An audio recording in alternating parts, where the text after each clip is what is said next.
Friends, திலகா கிச்சன்ல இருந்து திலகா பேசுகிறேன். இன்னைக்கு நம்ம என்ன செய்ய போகிறோம் அப்படின்னா, பாலக்கீரையை வச்சு ஒரு சப்பாத்தி பண்ண போகிறோம். பாலக்கீரையில் நிறைய நன்மை இருக்குது. அது என்னன்னா முதல்ல நம்மளுக்கு கண் குறைபாடை இது பண்ணும்.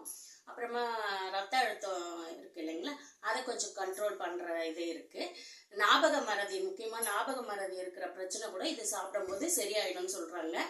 அப்புறம் குடல் புண் இருக்கிறவங்களுக்கும் இது சாப்பிட்டா ரொம்ப நல்லதுன்றாங்க.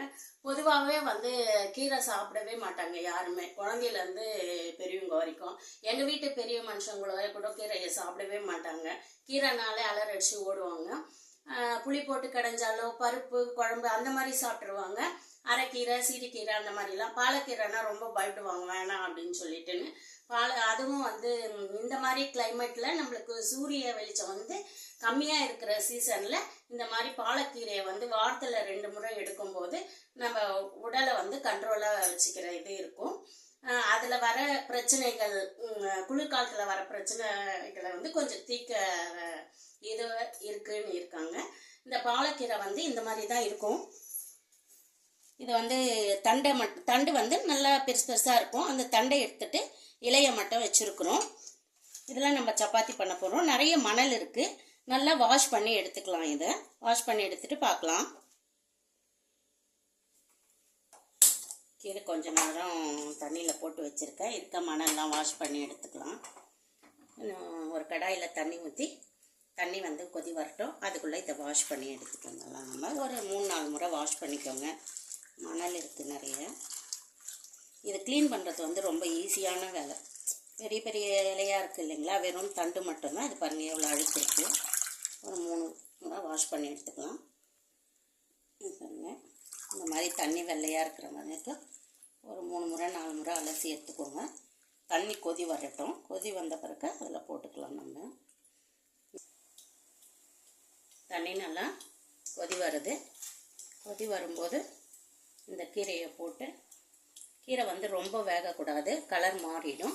கீரை போட்டு ஒரு கொதி வந்த உடனே ஆஃப் பண்ணிடலாம். 1 நிமிஷம் இருந்தால் போதும். இது கீரை போட்டு ஒரு கொதி வரட்டும்.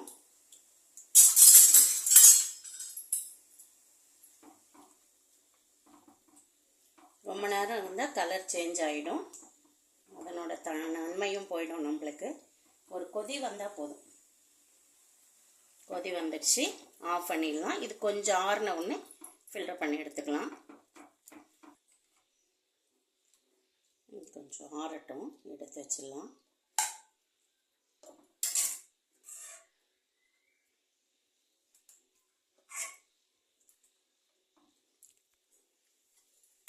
இதை ஆடிச்சு இதை மிக்ஸி ஜாரியில் போட்டு நல்லா கொஞ்சம் மெசியாக அரைச்சிக்கலாம். கீரை ஆறின பிறகு அரைச்சிக்கலாம். ஒரு 1/2 டீஸ்பூன் சீரகம் எடுத்துருக்கேன், அதை இதில் சேர்த்துக்கலாம். ஒரு துண்டு இஞ்சி எடுத்துருக்கேன். ஒரே ஒரு பச்சை மிளகாய் கட் பண்ணி போட்டுக்கிட்டு இதை கொஞ்சம் அரைச்சி எடுத்துகிட்டு வந்துடலாம். 2 கப்பு கோதுமை மாவு எடுத்துருக்கேன். நம்ம எப்போவுமே சப்பாத்திக்கு மாவு பிசைகிற மாதிரி எவ்வளோ உப்போ தேவையான அளவு உப்பு போட்டுக்கலாம். இதில்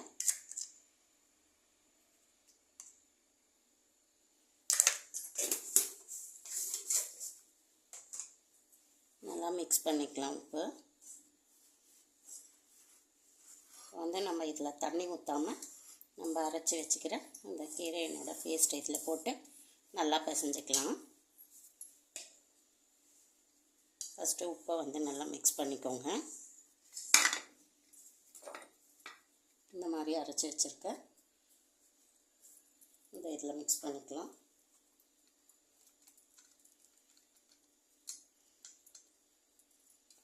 தண்ணி சேர்க்கணும்னு இல்லை, தண்ணி பத்தலைன்னா இந்த மிக்ஸி ஜாரையே அலசி அதோடலேயே பிசைஞ்சிக்கலாம் நம்ம மாவு.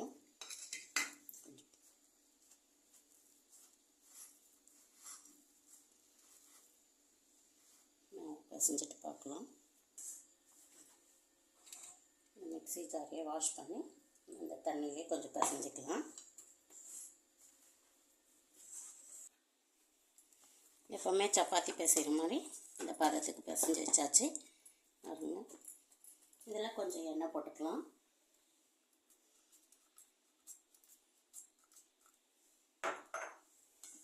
இது வந்து கொஞ்சம் ஒரு 1/2 hour ஊறினா நல்ல டேஸ்ட்டு கொடுக்கும். இந்த மாவோடு இந்த கீரை, இஞ்சி, பூண்டு, பச்சை மிளகாய் அதெல்லாம் போட்டிருக்கோம் இல்லைங்களா. பூண்டு போடலை, இஞ்சி, பச்சை மிளகாய், சீரகம் போட்டிருக்கேன். கொஞ்ச நேரம் ஊறட்டும். அதுக்கப்புறம் நம்ம சப்பாத்தி போட்டுக்கலாம். பாருங்கள், மாவு நல்லா ஊறி கலர் வந்திருக்கு பாருங்கள். இதை ஓப்பன் பண்ண உடனே வாசனை நல்லாயிருக்கு. இப்போ நம்ம சப்பாத்தி போடுற மாதிரி உருண்டை பிடிச்சி கொஞ்சம் பசைஞ்சிக்கலாம். உங்களுக்கு எந்த சைஸ் வேணுமோ அந்த அளவு உருண்டை பிடிச்சி சப்பாத்தி இட்டுக்கலாம்.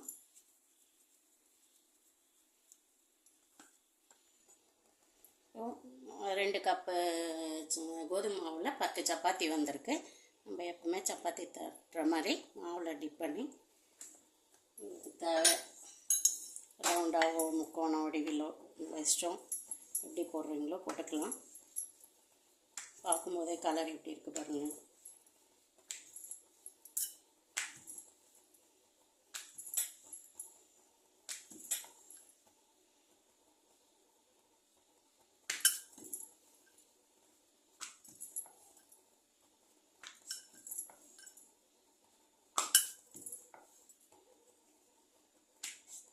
ரொம்ப மெலிசாகவும் இல்லாமல் ரொம்ப கனமாகவும் இல்லாமல் மீடியமாக போட்டுக்கோங்க.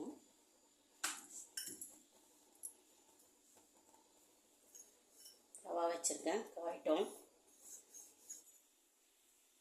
சப்பாத்தி இந்த மாதிரி தட்டி வச்சிட்டேன். தவா சூடாகிடுச்சு, போட்டுக்கலாம்.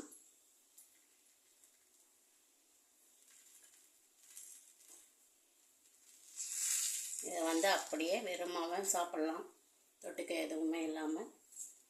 அதுக்கு மேலே தொட்டுக்க வேணும்னா நம்ம ஒச்சக்கடலை தேங்காய் வச்சு சட்னி அரைச்சிக்கலாம். நான் வந்து இன்றைக்கி வந்து காரக்குழம்பு வச்சுருக்கேன். காரக்குழம்புல வந்து கேரட்டு, கத்திரிக்காயெலாம் போட்டு வச்சுருக்கேன். கொஞ்சம் இனிப்பு சுவையோடு இருந்தால் நல்லாயிருக்கும் இல்லைங்களா, அதனால் கேரட் போட்டிருக்கேன். இந்த சப்பாத்திக்காக போட்டிருக்கேன்.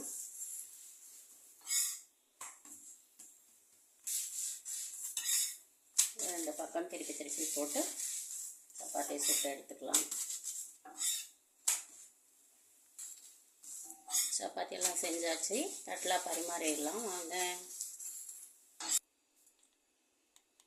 இது வந்து காரக்குழம்பு, கத்திரிக்காய், கேரட்லாம் போட்டிருக்கேன். கேரட் போட மாட்டாங்க யூஸ்வலாக, கொஞ்சம் தித்திப்பாக இருக்கும் அப்படின்றதுக்காக போட்டிருக்கேன் நான். இதில் கொஞ்சம் வெல்லமும் சேர்த்துருக்கேன்.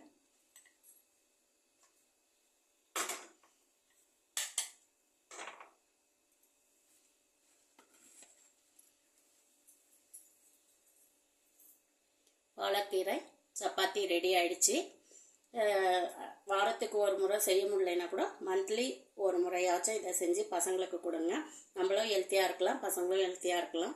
இந்த வீடியோ எத்தனை பேருக்கு பிடிச்சிருந்தால் லைக் பண்ணி, ஷேர் பண்ணி, கமெண்ட் பண்ணுங்கள். ஓகே, பாய். இல்லை ஒன்று மட்டும்